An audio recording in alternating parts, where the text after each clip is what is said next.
The Elves and the Shoemaker. From Grimm's Fairy Tales, by Jacob and Wilhelm Grimm.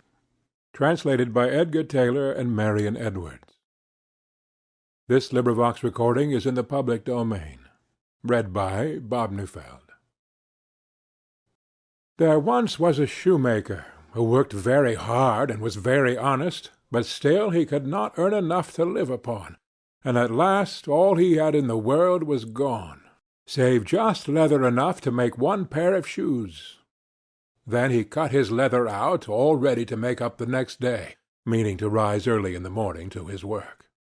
His conscience was clear and his heart light amidst all his troubles, so he went peaceably to bed, left all his cares to heaven, and soon fell asleep. In the morning, after he had said his prayers, he set himself down to his work, when to his great wonder there stood the shoes all ready made, upon the table. The good man knew not what to say or think at such an odd thing happening. He looked at the workmanship. There was not one false stitch in the whole job. All was so neat and true that it was quite a masterpiece. The same day a customer came in, and the shoes suited him so well that he willingly paid a price higher than usual for them. And the poor shoemaker, with the money, bought leather enough to make 2 pairs more.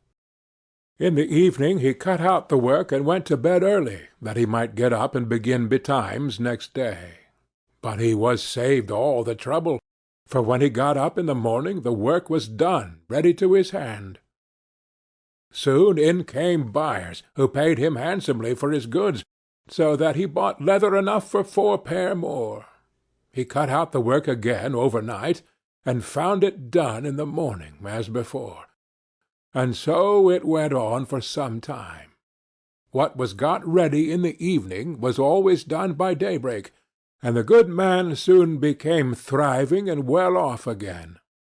One evening, about Christmas time, as he and his wife were sitting over the fire chatting together, he said to her, "I should like to sit up and watch to-night, that we may see who it is that comes and does my work for me." The wife liked the thought, so they left the light burning, and hid themselves in a corner of the room, behind a curtain that was hung up there, and watched what would happen. As soon as it was midnight, there came in 2 little naked dwarfs, and they sat themselves upon the shoemaker's bench, took up all the work that was cut out, and began to ply with their little fingers, stitching and rapping and tapping away at such a rate that the shoemaker was all wonder, and could not take his eyes off them. And on they went, till the job was quite done, and the shoes stood ready for use upon the table. This was long before daybreak, and then they bustled away as quick as lightning. The next day the wife said to the shoemaker, "Those little wights have made us rich, and we ought to be thankful to them, and do them a good turn if we can. I am quite sorry to see them run about as they do, and indeed it is not very decent, for they have nothing upon their backs to keep off the cold.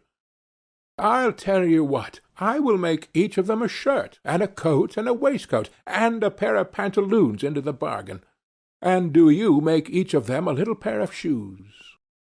The thought pleased the old cobbler very much, and one evening, when all the things were ready, they laid them on the table, instead of the work that they used to cut out, and then went out and hid themselves, to watch what the little elves would do. About midnight in they came, dancing and skipping, hopping round the room, and then went to sit down to their work as usual. But when they saw the clothes lying for them, they laughed and chuckled, and seemed mightily delighted. Then they dressed themselves in the twinkling of an eye, and danced and capered and sprang about as merry as could be, till at last they danced out the door and away over the green. The good couple saw them no more, but everything went well with them from that time forward, as long as they lived. End of the Elves and the Shoemaker.